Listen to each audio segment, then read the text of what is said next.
តើអ្នកធ្លាប់ស្គាល់រឿងពិតពីសត្វឆ្នាំទាំង12នឹងអត់ដោយប្រវត្តិវាដំបូងឡើយហ្នឹងជាង2000ឆ្នាំមុន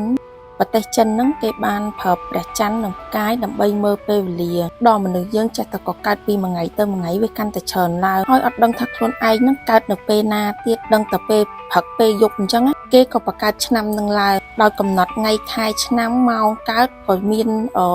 សត្វទាំង12នឹងតំណាងដែរដូចខ្ញុំឧទាហរណ៍ឲ្យស្ដាប់យើងកើតម៉ោងខ្លាថ្ងៃគោខែឆ្កែ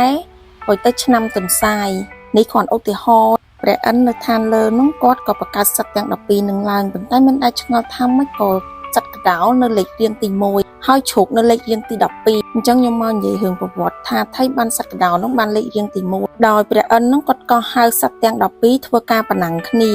នាឆ្លងទន្លេពីណាគេទៅដល់មុនអញ្ចឹងវីដេអូបន្ទាប់ខ្ញុំនឹងនិយាយពីអ្នកឈ្នះទី1រហូតដល់អ្នកឈ្នះទី6របៀបនៃការប្រណាំងគ្នាហ្នឹងគេធ្វើរបៀបម៉េចអរគុណបាយបាយបង